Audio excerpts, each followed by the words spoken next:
Chapter 4. The Glass Cat. The cat was made of glass, so clear and transparent that you could see through it as easily as through a window. In the top of its head, however, was a mass of delicate pink balls, which looked like jewels, and it had a heart made of a blood-red ruby. The eyes were two large emeralds, but aside from these colors all the rest of the animal was clear glass, and it had a spun-glass tail that was really beautiful. "Well, Dr. Pipt, do you mean to introduce us or not?" demanded the cat in a tone of annoyance. "Seems to me you are forgetting your manners." "Excuse me," returned the magician. "This is Unc Nunkie, the descendant of the former kings of the Munchkins, before this country became a part of the Land of Oz." "He needs a haircut," observed the cat, washing its face. "True," replied Unc, with a low chuckle of amusement. "But he has lived alone in the heart of the forest for many years," the magician explained. "And although that is a barbarous country, there are no barbers there." "Who is the dwarf?" asked the cat. "That is not a dwarf, but a boy," answered the magician. "You have never seen a boy before. He is now small because he is young. With more years he will grow big and become as tall as Unc Nunkie." "Oh, is that magic?" the glass animal inquired. "Yes, but it is nature's magic, which is more wonderful than any art known to man. For instance, my magic made you and made you live, and it was a poor job because you are useless and a bother to me, but I can't make you grow. You will always be the same size, and the same saucy, inconsiderate glass cat, with pink brains and a hard ruby heart." "No one can regret more than I the fact that you made me," asserted the cat, crouching upon the floor and slowly swaying its spun glass tail from side to side. "Your world is a very uninteresting place. I've wandered through your gardens and in the forest until I'm tired of it all, and when I come into the house the conversation of your fat wife and of yourself bores me dreadfully." "That is because I gave you different brains from those we ourselves possess, and much too good for a cat," returned Dr. Pipt. "Can't you take 'em out, then, and replace 'em with pebbles, so that I won't feel above my station in life?" asked the cat pleadingly. "Perhaps so. I'll try it after I've brought the Patchwork Girl to life," he said. The cat walked up to the bench on which the Patchwork Girl reclined and looked at her attentively.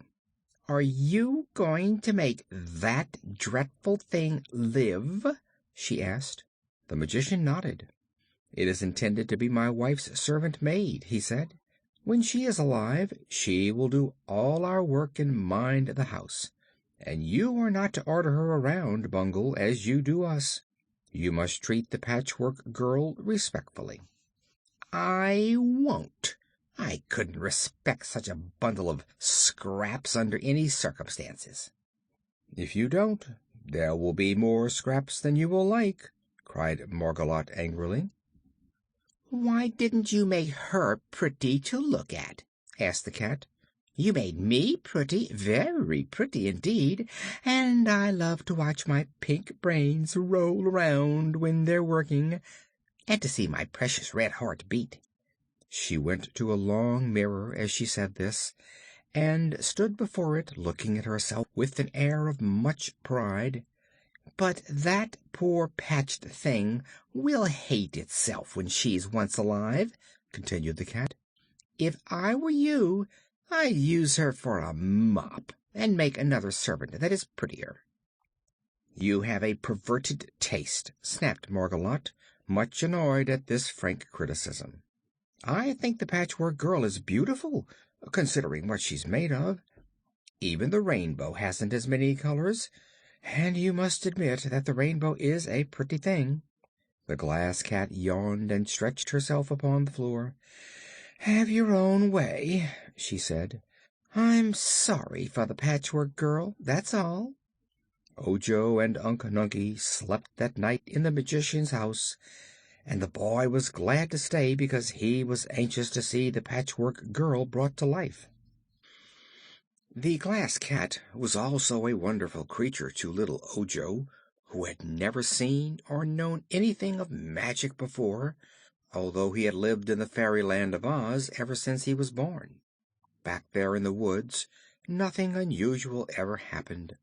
Unc Nunkie, who might have been King of the Munchkins had not his people united with all the other countries of Oz in acknowledging Ozma as their sole ruler, had retired into this forgotten forest nook with his baby nephew, and they had lived all alone there. Only that the neglected garden had failed to grow food for them, they would always have lived in the solitary blue forest. But now they had started out to mingle with other people, and the first place they came to proved so interesting that Ojo could scarcely sleep a wink all night. Margolotte was an excellent cook, and gave them a fine breakfast.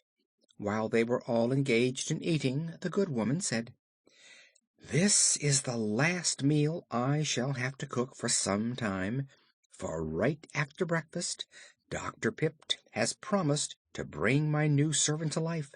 I shall let her wash the breakfast dishes and sweep and dust the house. What a relief it will be!" "It will indeed relieve you of much drudgery," said the Magician.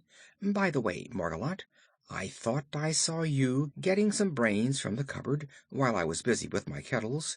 What qualities have you given your new servant?"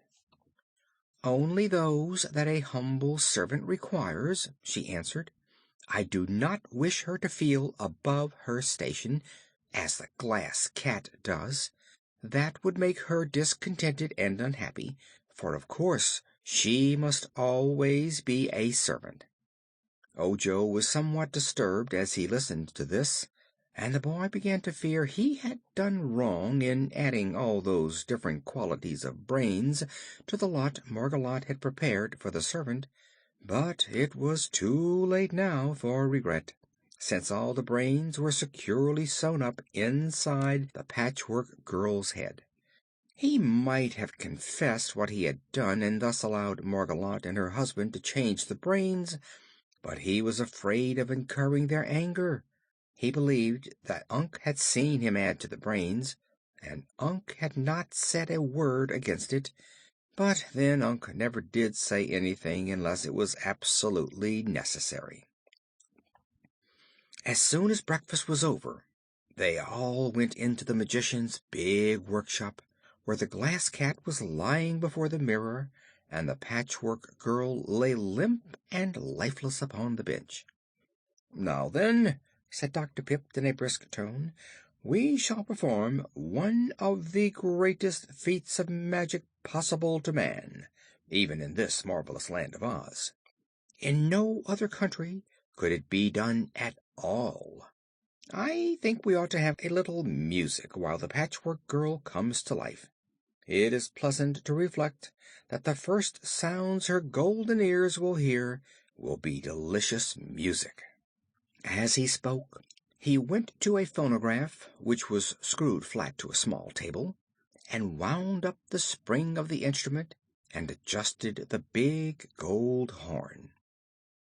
"The music my servant will usually hear," remarked Margolotte, "will be my orders to do her work. But I see no harm in allowing her to listen to this unseen band while she wakens to her first realization of life. My orders will beat the band afterward." The phonograph was now playing a stirring march tune, and the Magician unlocked his cabinet and took out the gold bottle containing the Powder of Life. They all bent over the bench on which the Patchwork Girl reclined. Unc Nunkie and Margolotte stood behind, near the windows, Ojo at one side and the Magician in front, where he would have freedom to sprinkle the powder. The Glass Cat came near too, curious to watch the important scene. "All ready?" asked Dr. Pipt. "All is ready," answered his wife.